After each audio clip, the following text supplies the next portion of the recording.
예, 민주통합당 최민희입니다. 오늘 저희가 어제 전자신문 인터넷판 10월 10일자 이번에도 똑같네? 아니면 말고식 국정감사 보도에 대해서 지금 문제 제기를 하고자 이 자리에 섰습니다. 일단 오늘 같이 기자회견을 하시는 의원님들 소개해 드립니다. 전병헌 의원님, 강동원 의원님이십니다. 신경민 의원도. 예, 신경민 의원님도 뜻을 같이 하시는데요. 지금 당사에서 중요한 회의가 있어서 못 오셨습니다. 저는 우선 저에 관련된 부분 이야기하도록 하겠습니다.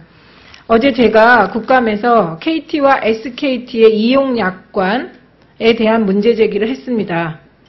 이들 가지고 있는 약관 중에 대리점 등을 거치지 않고 단말기 자급제를 이용하여 가입하는 경우 MMS, 데이터 등 서비스 제한이 있을 수 있고 네트워크 품질 저하에 대해서 책임을 지지 않는다고 명기하고 있고 이것이 단말기 자급제를 활용한 고객에 대한 차별이다. 제가 이런 문제 제기를 했습니다. 그리고 이 문제 제기에 대해서 통신사들도 일리가 있다고 받아들인 사안입니다. 그리고 방통위에서도 이건 문제가 있어서 시정 조치하겠다고 답변한 사항입니다. 근데 이 사안에 대해서 이 해당 기자가 이게 통신사가 차별하는 것이 아니라 기술적인 문제로 해외에서 개인이 수입한 휴대폰은 품질, 내장 기술에 대한 사전 검증이 이루어지지 않았고 국내 규격과 맞지 않아 일부 기능 제한이 있을 수밖에 없어서 약관에 명기한 것이 이 문제에 대한 안내다. 이런 터무니없는 일부 이동통신사가 얘기하는 입장과 동일한 입장을 주장했습니다. 그래서 본 의원실은 이미 어제 보도자료를 통해서 이 전자신문 기사가 얼마나 터무니없는지 말씀드린 바 있고요. 지금 단말기 자급제가 적용되고 있는 폰이 해외에서 개인이 수입한 폰만 있는 게 아닙니다. 그러니까 단말기 자급제를 이용한 대부분의 국민들은 국내 제조 또는 국내 마켓에서 사용자가 가능한 폰을 사는 것이기 때문에요.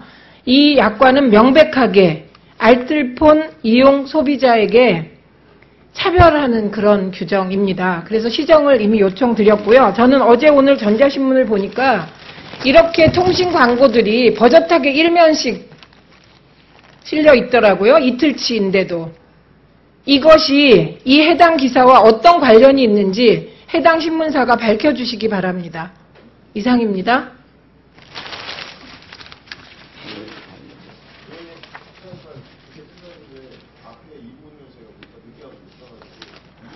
어차피 나가지도 않을 텐데 뭐.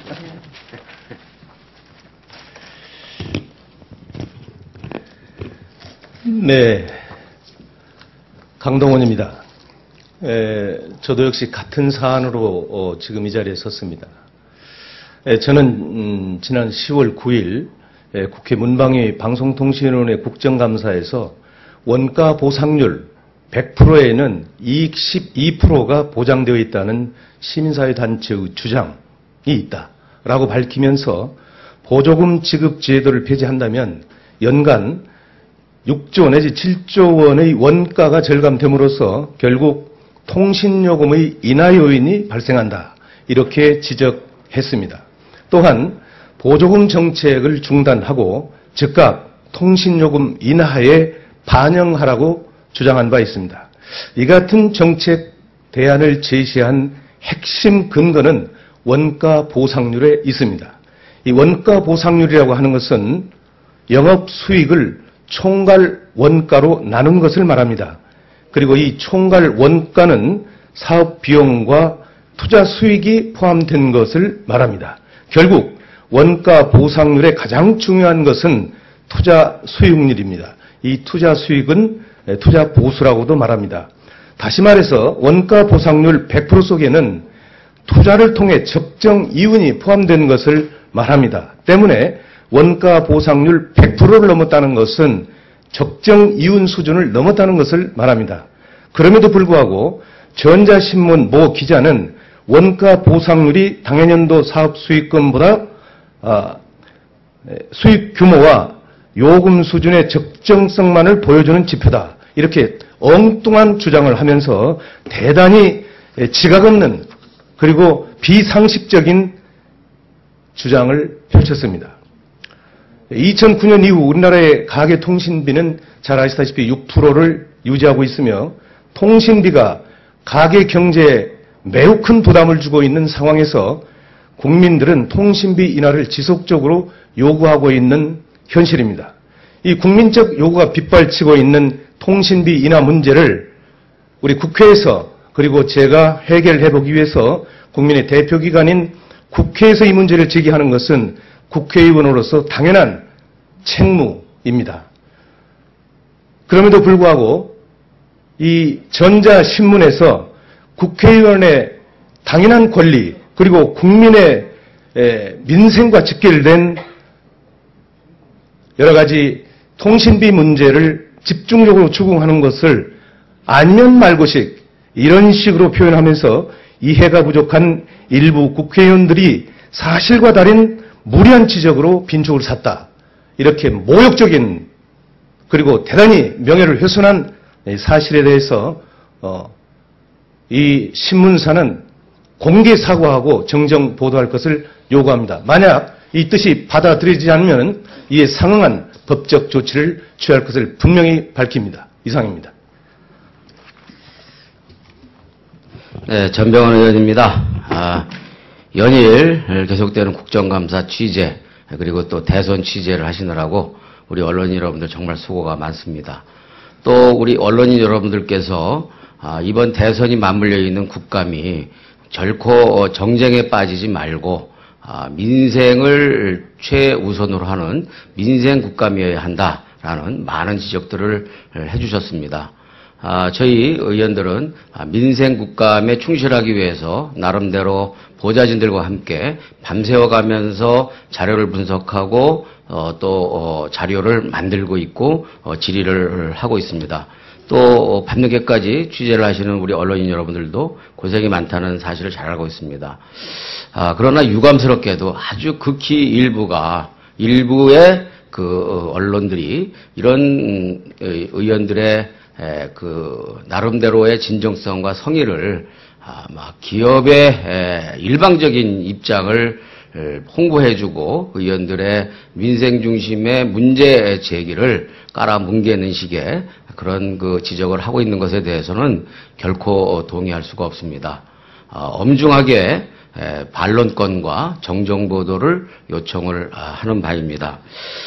참으로 앞서 다른 두 의원님께서 말씀하셨습니다만 우리나라 산업 특히 광고 시장에 있어서 엄청난 영향과 자금을 갖고 있는 단말기 제조사와 그리고 이동통신사의 이 담합적인 구조가 문제 제기조차도 왜곡시키고 소비자들에게 혼란을 일으킬 수도 있구나 하는 사실을 다시 한번 느끼면서 이와 같은 거대 공룡 기업의 담합적 구조를 반드시 깨서 모든 이익들이 독점적인 수익의 구조가 통신요금 인하를 통해서 국민들에게 돌아갈 수 있는 조치와 장치를 반드시 마련하겠다라는 다짐의 말씀을 드리면서 저도 한 가지만 추가로 또 지적을 하겠습니다. 제가 이동통신 3사가 휴대폰을 팔아서 가져가는 이익은 얼마일까? 라는 제목의 보도자료를 지난 5일 내었습니다. 그런데 제가 이 보도자를 내면서 이것이 단순히 부정확할 수도 있는 추정치일 수밖에 없다라는 그런 문제 제기를 전제를 하고 있습니다.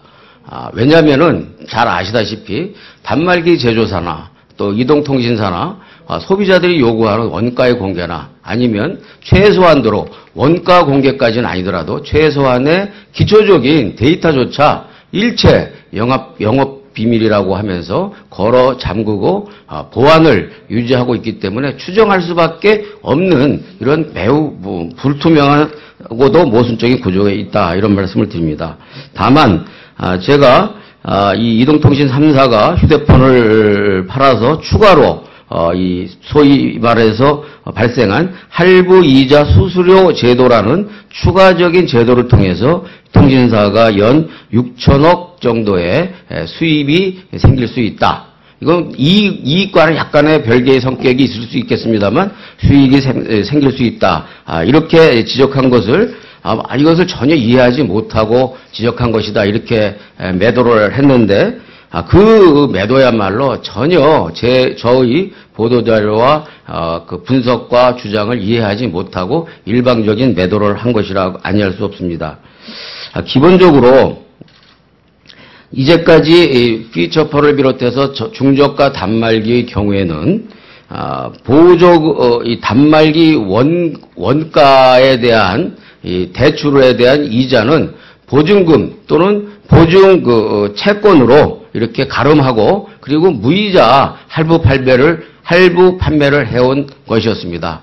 그러나 이게 이제 스마트폰이 대중화가 되면서 이 단가가 고액으로 가게 되면서 무이자가 아니라 이른바 보증금 또는 보증채권 제도가 아니라 할부이자 수수료 제도라는 새로운 제도를 도입을 해서 이동통신 3사가 금년부터는 최소한도로 약 6% 정도의 연리 이자를 부과하게 된 것입니다. 그렇다면 단순 비교를 할 때 중저가 그 피처폰을 중심으로 한 그런 할부 판매에서는 무이자로 판매했던 것이었는데 이제 이자를 연 6%씩 받아 챙겨갈 수 있는 것이기 때문에 이 이자 수입이 추가적인 이익을 발생할 수 있는 구조가 아니냐라는 문제 제기를 하면서 이러한 그 문제들에 대해서 답을 하기 위해서는 적어도 최소한의 원가와 관련된 데이터를 공개해야 할 것이다. 라는 그런 그 결론을 내리고 있을 뿐만 아니라 아울러서 법원이 2G 서비스에 대해서는 이미 그 원가 공개를 하도록 해라라는 그런 그 지적이 이미 있었습니다. 그럼에도 불구하고 전혀 자료를 공개하지 않고 있는 상황에 있어서 단말기 제조사나 이동통신사의 그 많은 사상 초유의 수익을 올리는 현실에 있어서도 국민들이 고가의 통신요금 부담으로 인한 이러한 문제 제기에 대해서 보다 더 추적하고 또 이와 같은 기업들의 과도한 비밀 보안주의에 대해서 지적을 하는 것이 오히려 형평성 있는 보도가 아니냐. 저는 그렇게 생각을 하고 다시 한번 유감스럽게 생각합니다. 아울러서 신경민 의원님에 대해서도 네이버에 대해서 그 검색어를 선정하는 기준에 있어서의 공정성 문제 이런 것들을 좀 이야기를 했습니다만 그것을 일방적으로 묵살하고 이해하려고 하지 않고 자기 주장만 했다라는 식의 그런 지적이 있었습니다만 그 자리에서 취재를 한 여러 언론인들께서 보고 느껴서 잘 아시겠습니다만 그것은 그러한 이 네이버 측의 내부에 그런 그 감시 체대나 이 검증 시스템 자체가 매우 불투명하고 신뢰가 많이 떨어져 있다라는 그런 지적들이 많이 있었기 때문에 그러한 그 어떤 해명이 변명일 수밖에 없고 그 변명이